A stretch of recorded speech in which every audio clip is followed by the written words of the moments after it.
I'd like to call to order the Cuyahoga County Committee of the Whole meeting for Monday. I got the wrong day. Tuesday, October 22nd. Madam Clerk, will you call the roll? Calling the roll, Mr. Germana. Here. Mr. Gallagher. Here. Mr. Strawn. Here. Ms. Conwell. Here. Mr. Jones. Here. Mr. Rogers. Here. Ms. Simon. Information. Mr. Greenspan. Here. Mr. Miller. Here. Mr. Brady. Here. And Ms. Conley. Here. There is a quorum. Has anyone signed in for public comment related to the agenda? Yes, Madam Chair. Michelle Asher with Greystone Properties has signed in to speak. Right. So I don't know how he's going to work that. Okay, go ahead. I'd like to also recognize that Ms. Simon has entered the meeting. Thank you.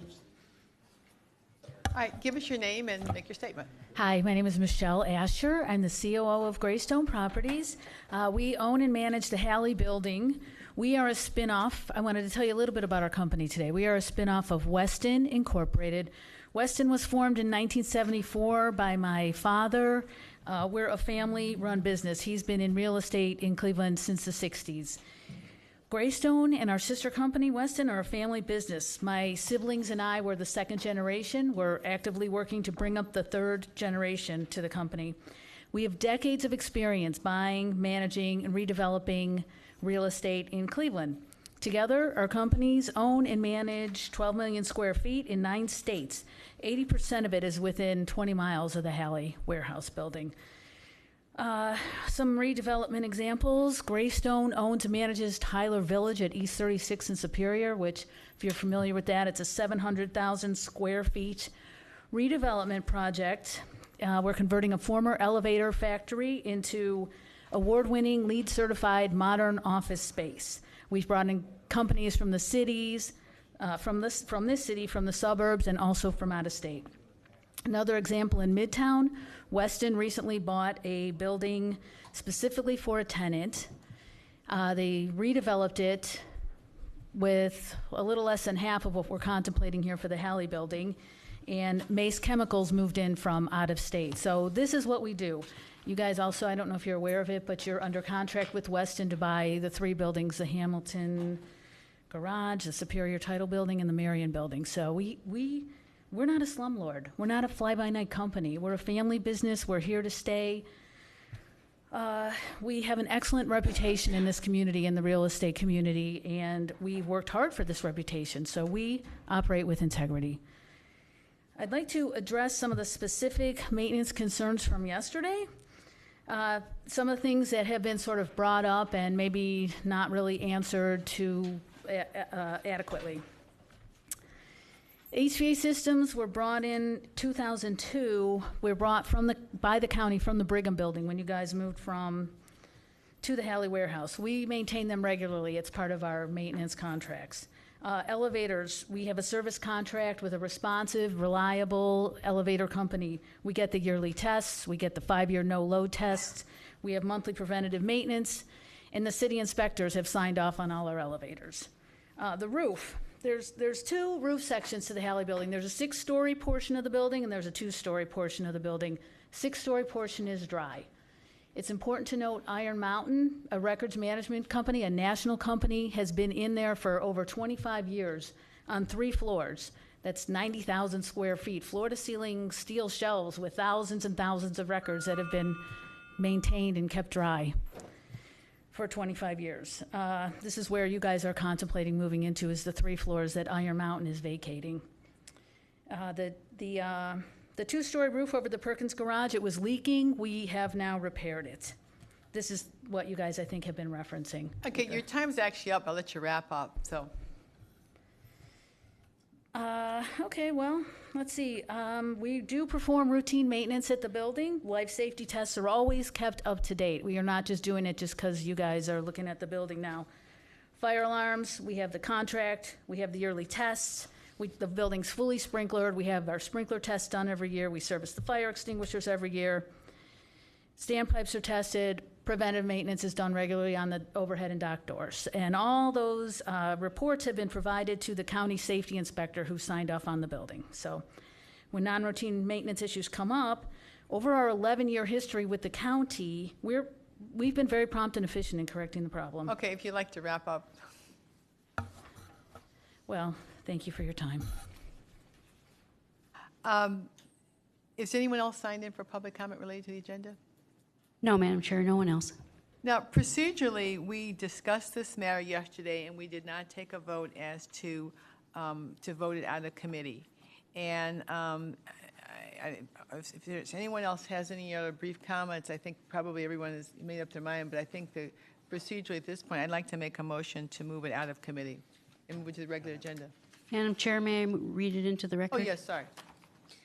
Resolution number 2013-0170, a resolution making an award on requisition number 24534 to Halley Industrial Park in the amount of $10,069,265.64 for lease of space for the period anticipated to be June 1, 2014 through June 30, 2024, authorizing the county executive to take all necessary actions and to execute all documents necessary to consummate the contemplated transactions, and authorizing the Director of Public Works to administer the project, and declaring the necessity that this resolution become immediately effective.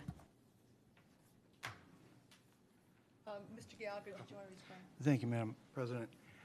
Yesterday, for those that weren't here or were unavailable, we had a long discussion on this, and it got heated at times. But I think it's important to say that the building that's in question isn't the concern of at least myself, and I'm certain many of the members of the council.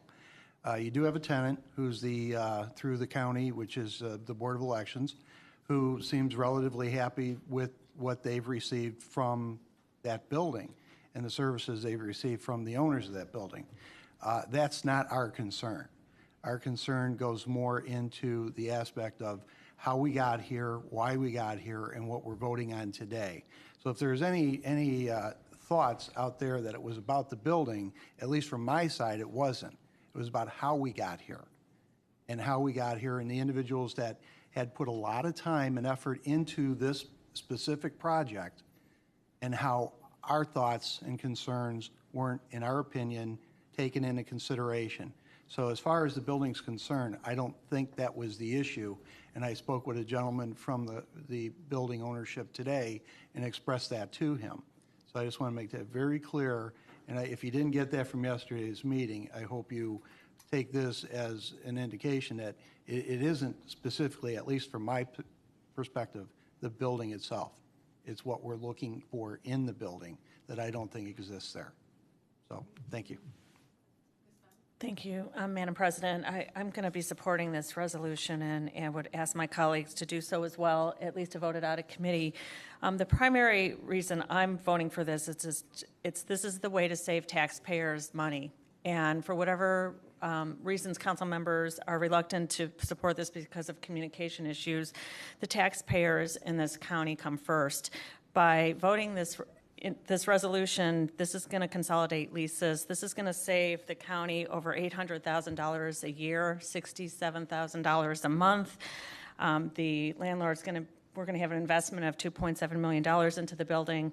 I think our records are going to be safe. And I think most importantly, we don't have many other options. In fact, I don't think we have any right now. And the talk of building a building doesn't make sense to me as I sit here today. I anticipate in 10 years we're going to have a wholly different technological way to deal with records and different requirements. So I think 10 years is a fast track to something much different. I don't think we want to build anything. And I like the idea of redeveloping this area. I'd like to see buildings downtown occupied. I like to see them not vulnerable to break-ins because they're empty. I think it's really important we look at redevelopment, and the money that we're going to save from consolidating leases can go into economic development projects. It can go into health and human services. If our levy doesn't pass, we'll have some extra dollars. I mean, every dollar counts right now. We're vulnerable. These records are going to be safe, and we're going to have a 10-year period to deal with this, and then we're going to be onto something new. So since we have nothing in front of us right now except an opportunity to save money, I think it's really important that we move this forward.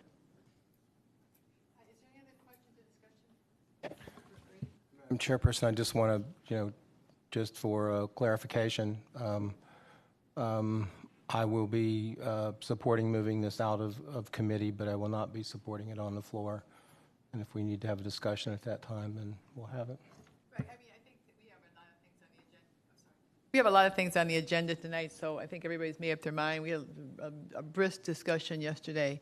But at this point, I will move to put it to the full committee, and we can consider it under suspension of the rules at this afternoon's meeting. I'll second, but I do reserve the right to make a comment during public session. Okay. All right, any other questions? All right, all those in favor of moving it out of the committee indicate by saying aye. Aye. Opposed? All right, we'll be on the agenda. It is already on the agenda for this evening. Yes, Madam Chair, we have one dissenting vote. Okay, Mr. Greens. Greenspan? Okay. All right, item 5. Presentations, we have a report from Ms. T1 on the county administration project.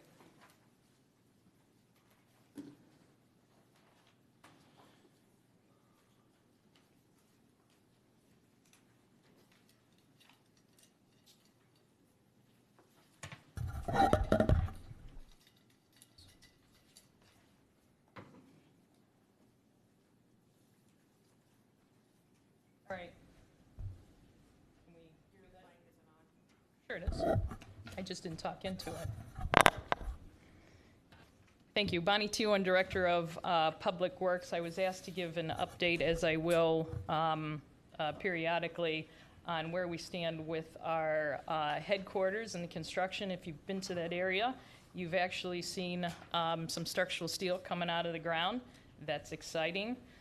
One of the things that I wanted to go over first is the difference between Geis's responsibility as the building owner and what they're building versus what we're actually paying for the construction.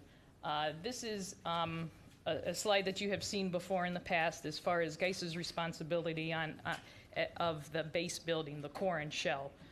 The outside of the building, the inside lobbies, elevators, elevator shafts, the lobbies to the elevators. Here's a whole list of items, the core plumbing, the core HVAC, the core fire protection, basically bringing all of our utilities up through the spine of the building, and then once it starts reaching into the floors, that's the tenant improvements responsibility. So you've seen this before. I just wanted to make sure that everybody understood the difference between what was going on, what Geis's responsibility is versus the tenant improvement. The schedule, we are still on schedule. This is a very brief schedule of the different line items. You can see the structural steel, which is item number 3, and I apologize, this is very hard to read, is to be completed in November. They are on schedule. There's a topping off ceremony scheduled for November 18th at 2 o'clock. You'll be receiving your invitations to that event. I believe that's a Monday, if I'm not mistaken. So we are on schedule. One of the questions that we had the last time was in regard to the outreach that was done.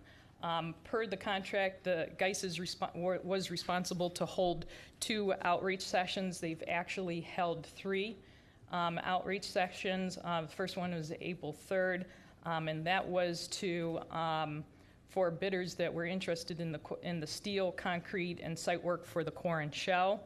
The second, which was really the largest outreach session, it included the remaining portions of the core and shell. And then on July 17th, it was for the tenant improvement. So like I said, Geis was only responsible for 2 sessions, and they actually held 3 sessions. They sent out close to 5,000 invitations to these outreach programs, and the May 22nd outreach was the largest, and I think they had close to 30-some participants in those meetings. The goals of the project, the goals were because this is funded by the Port Authority, they have their specific goals on the project. So we mimicked their goals, which was 20% MBE, FBE. We added our SBE. And then what we did is we added on to that where we had a requirement of 40% county residency. So to date, with the packages that are bid out, the 32% will go to MBE, FBE, or SBE contractors, and we currently have county residency at 49%.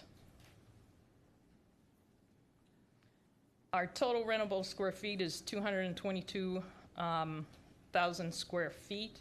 As we had talked before in about our budget, we budgeted $162.61 a square foot.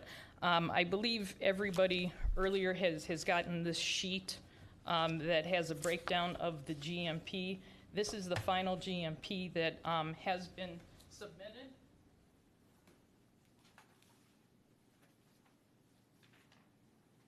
And I believe you all have received copies of this before. So this is broken down into the different bid packages. That was the best way to summarize these items. And Excuse me if I may interject. You already have this in your packet in front of you that you were given with the agenda. Thank you. So, some of these items, if you look at the far right-hand corner, it says bid value or estimate. The line items, the bid packages, for example, bid package number 1, the studs and the ceilings. In our preliminary GMPs, those were just estimates, but since we received this final GMP, the contractor actually went out and bid that package out and received bids for the $2.28 million. So you can see how many of these packages have been bid out. There's others that are estimated.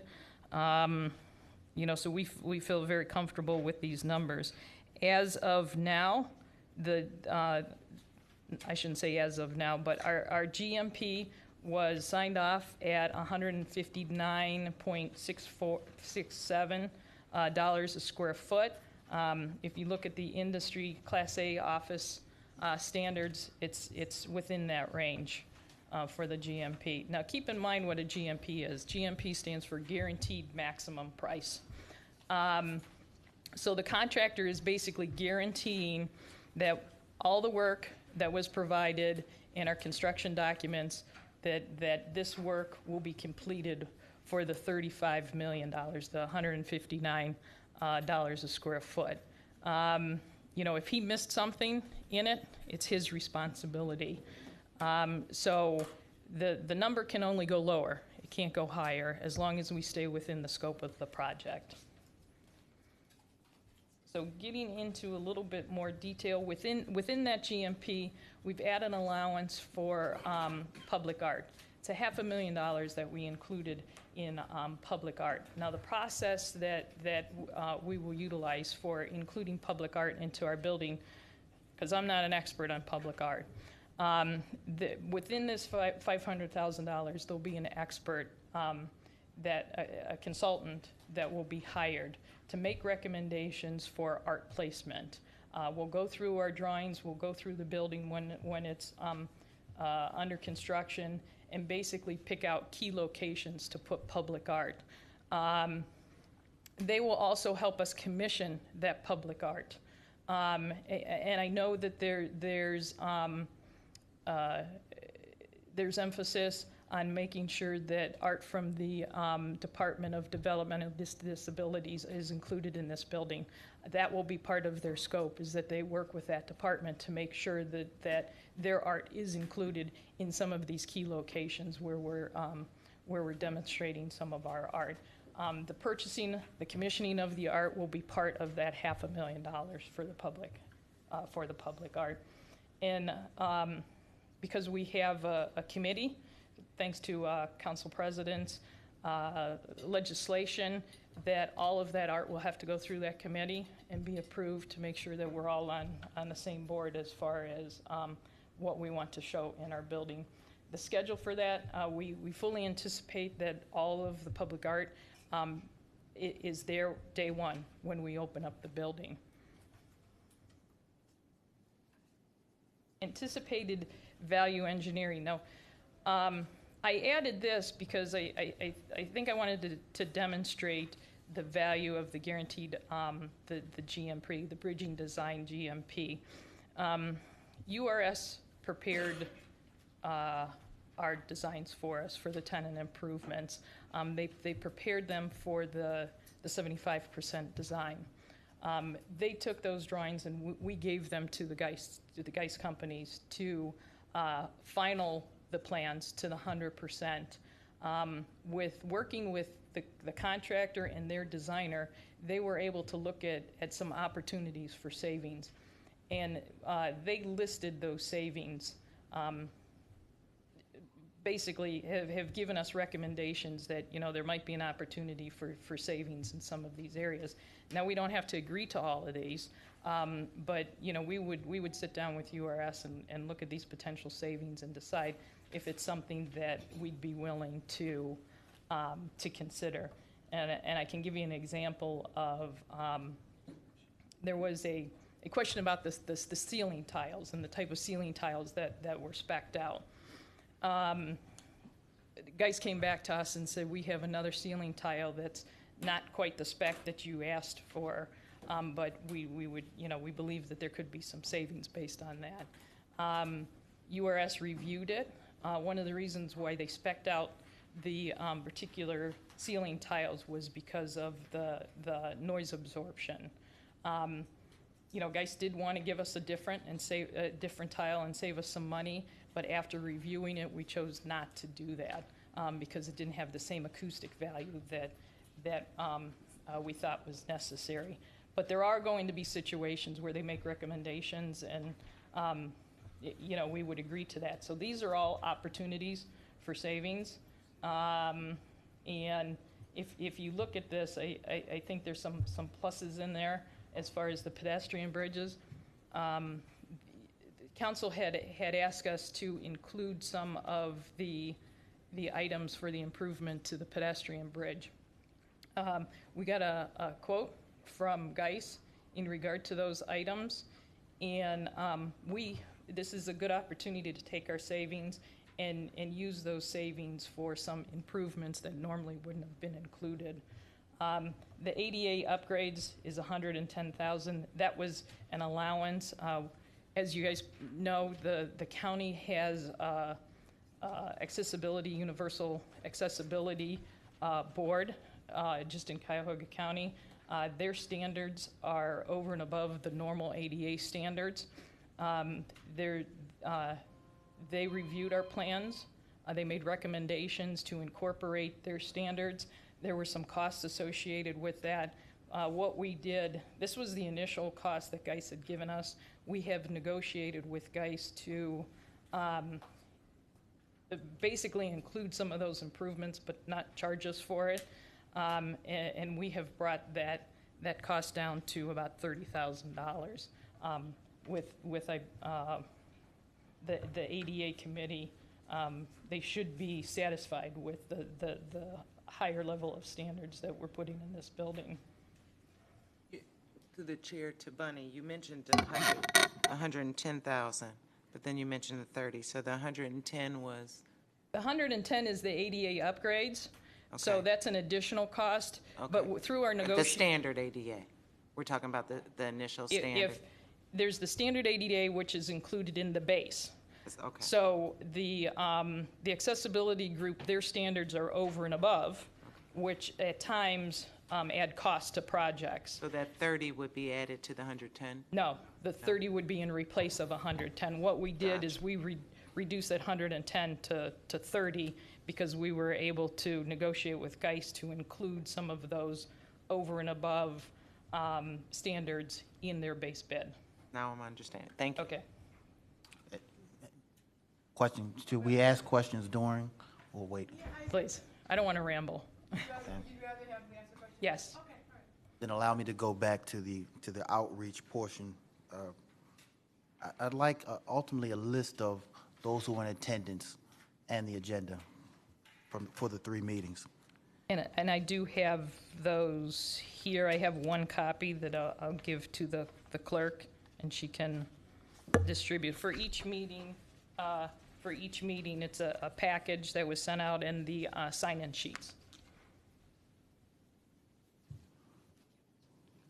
You mentioned there were 5,000 that were reached out to. Where was that? 4,997 emails that were sent out. How was that list generated?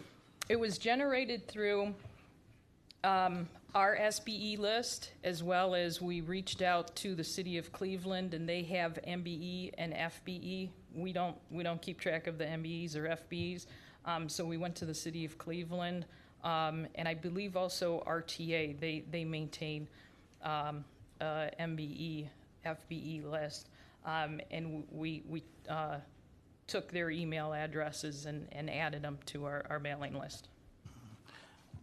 We set goals of a 20% MBE, FBE, SBE, and 40% county residency. And we reached 32% MBE, FBE, SBE, and 49% county residents. So we exceeded our goals. Can you itemize or detail the 32% MBE, FBE, SBE? Yes, I can. And again, I have a summary that I will give to the clerk.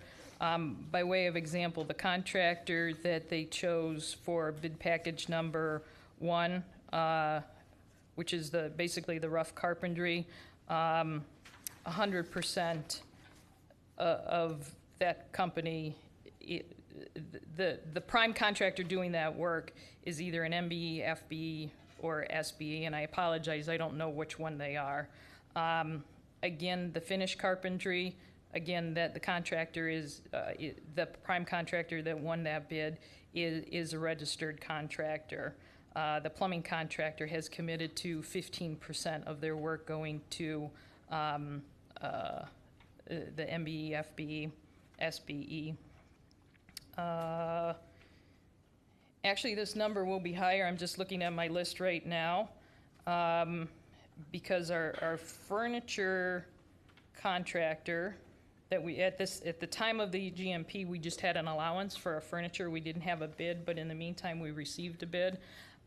They are a company owned by a woman, so they're an FBE registered company. So this number will actually be higher than the 32%. So I have that list here. You can see the different bid packages, and you can see the commitment for each one of those. I don't know if this question is better directed to you or our law director, but how were our goals, the goals that we have, how were they determined? How were they set?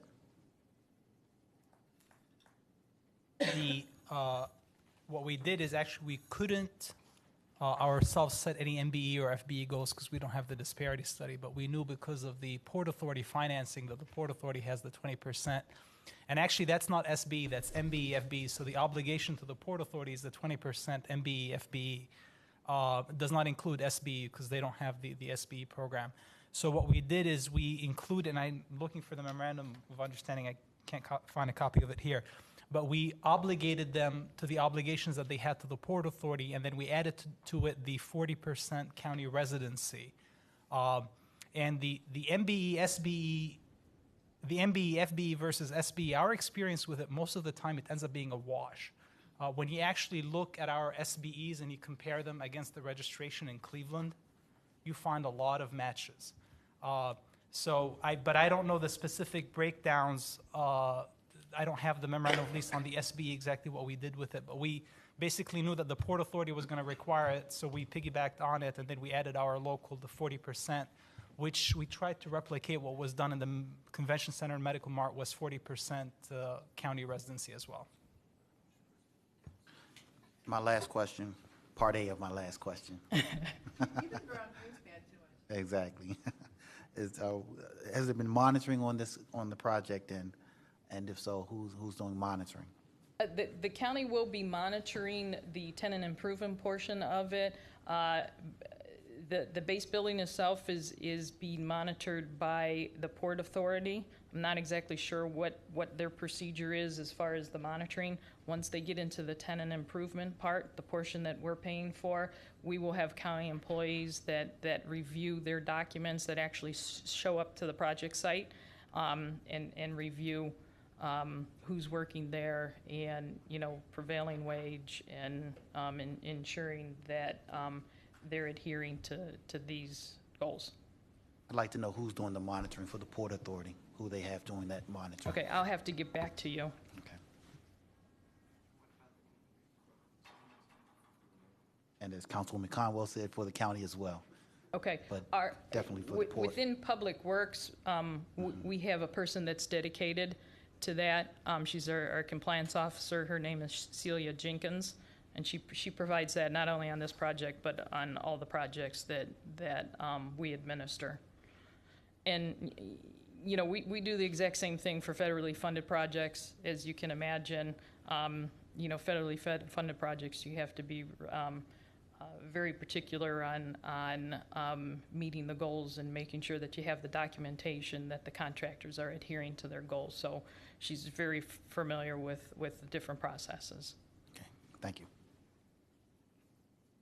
Madam President. Great, thank you.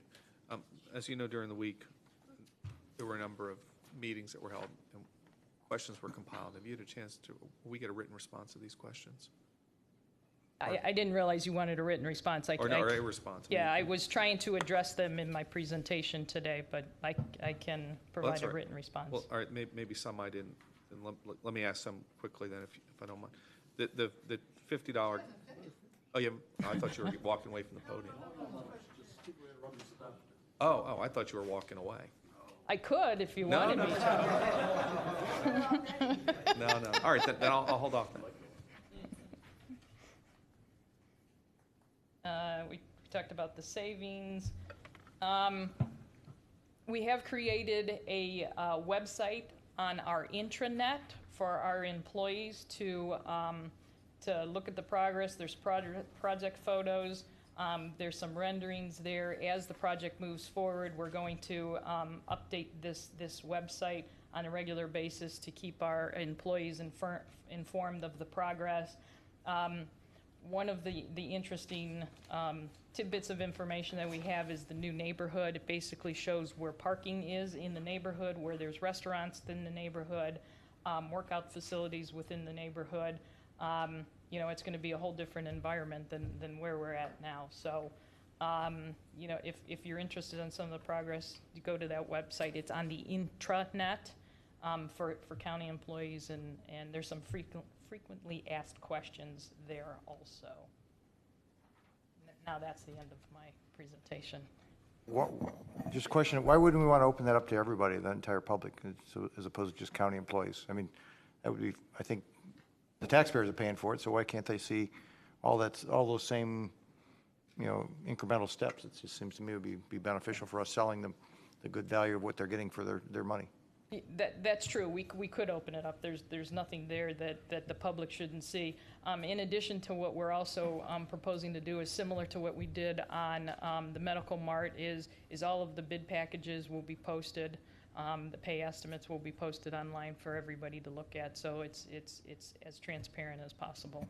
But I can't speak for the entire council, but I would like to have it on our council website so that people can see when they click on what the progress is. And I assume the executive would be willing to have it on their pages too. It just makes sense to me. Okay. Not our money, it's theirs. Yeah, exactly.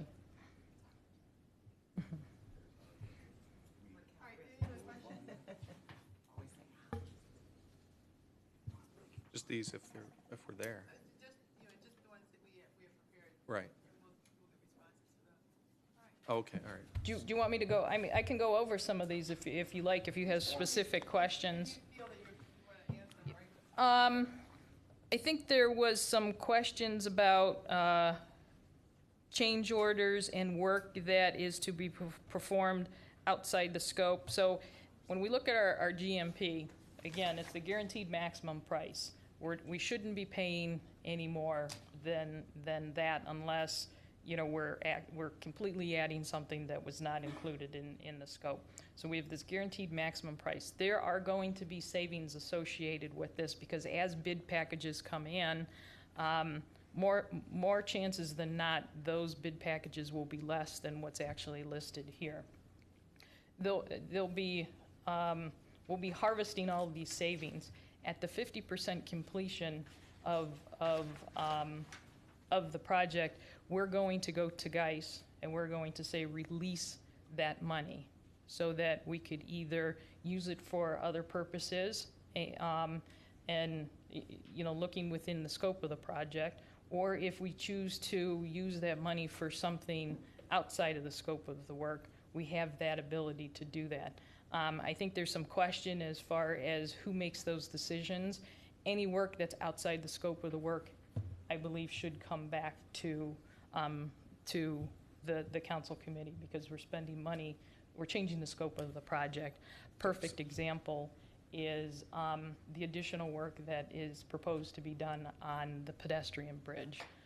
That is work that was outside the scope of the work.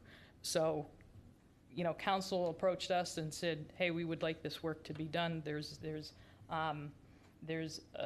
additional cost that's associated with it. We had an opportunity, because we have savings already in our projects, that we're recognizing that we could use those savings to improve the look of the pedestrian bridge. So that's a perfect example of how we would use any of those savings. So, Madam President, if I can ask a question on that point. So right now, the MNP, the GMP is at 159.67.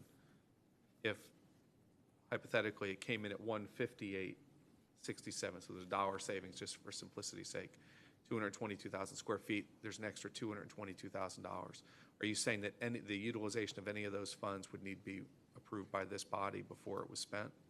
If it's outside the scope of the work. So, yeah, there's items of work, and there's contingencies built into this project too, to contingencies, the construction contingencies and design contingencies, things that perhaps our designers didn't address, and as they build it, they say, we'll use this council example that, we allowed for 1 camera and maybe we want 3 cameras, so there's an added cost to that.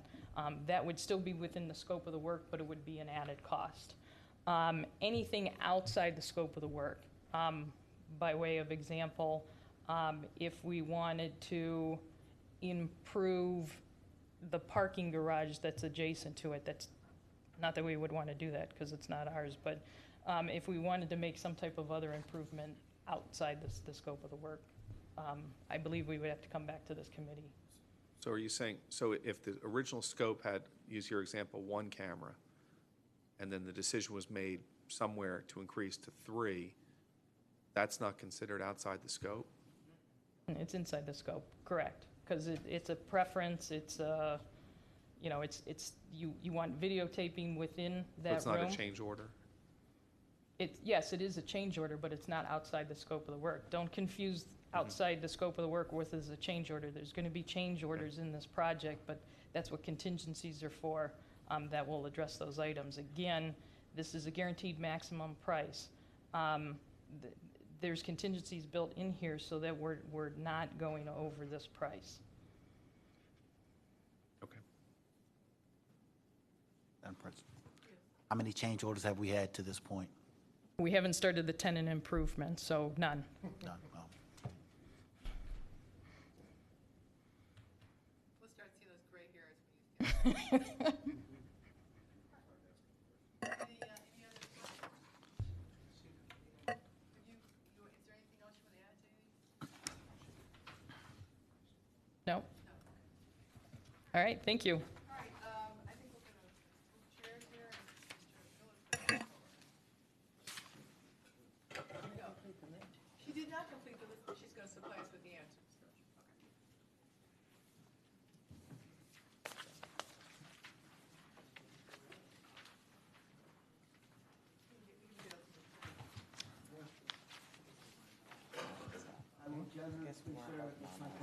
Nothing, so.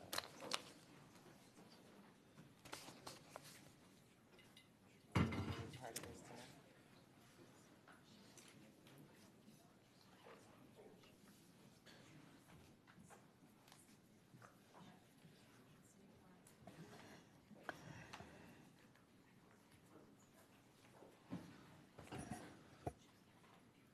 Jean, did she give you the number 8? Did she give you her list to make a copy of number 8? the list of attendees, agendas for outside meetings. She was gonna hand that to you to make a copy. Okay. Just scan them in and send them first thing in the morning, is that all right? Just wanted to make sure we had. I have them, and I'll scan them as soon as we get back in the morning. Okay, this is session number 2 of the 2014 to 15 biennial budget hearings for Cuyahoga County. The budget resolution will be officially introduced into the council later today at the council meeting, and I would ask the clerk to read the item that's written in the agenda. Overview of the 2014-2015 biennial budget, including a broad overview of the budget proposal and department-by-department summary of key issues and changes.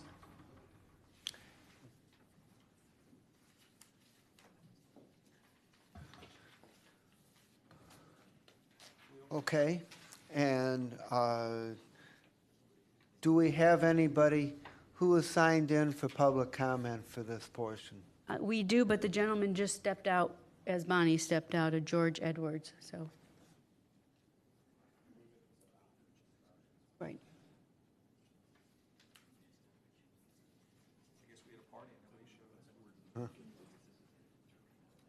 I understand the directors are on their way.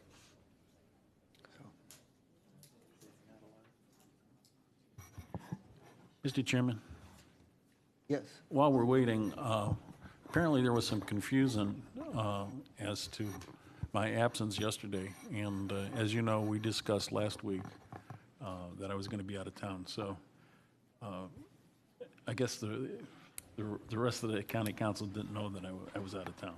I just wanted to say that for clarification. I had talked to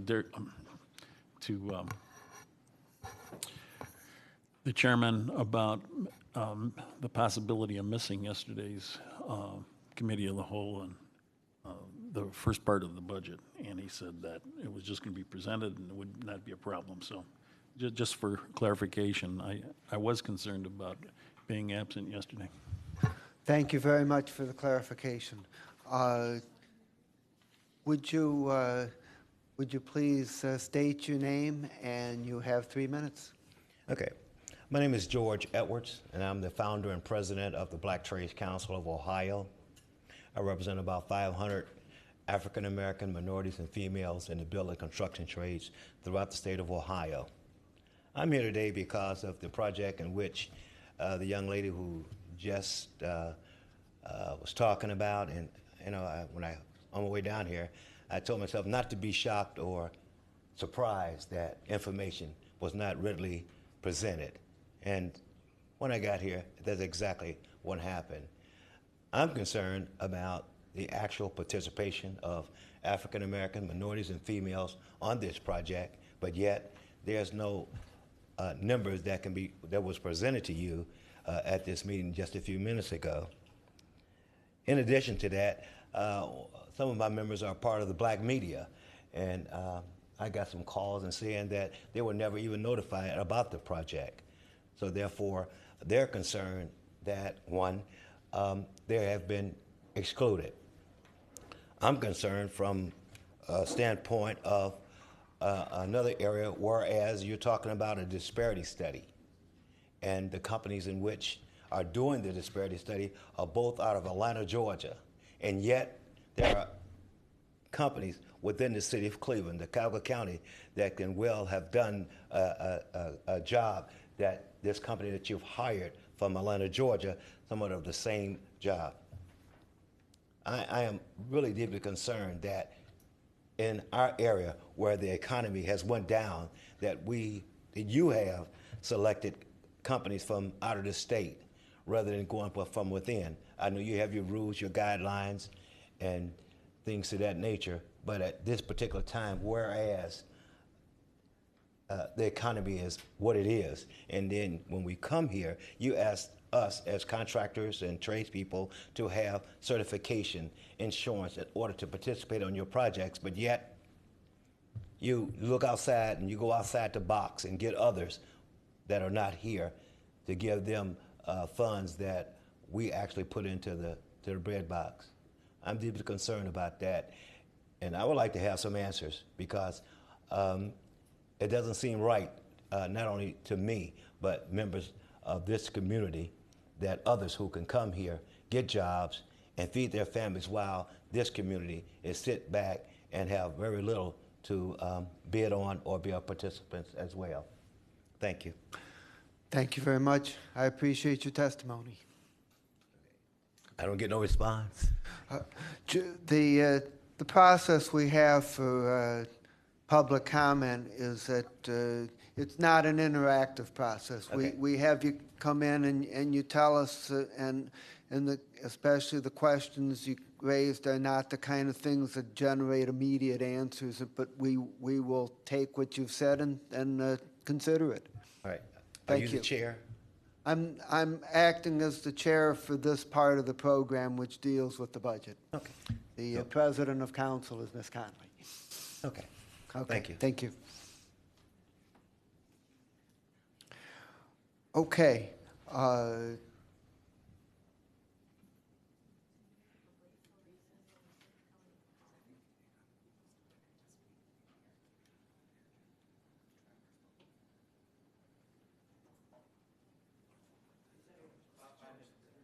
Okay, we're gonna take a very short break until 3 o'clock. Apparently, the directors expected that this part would start at 3, so we have a few moments.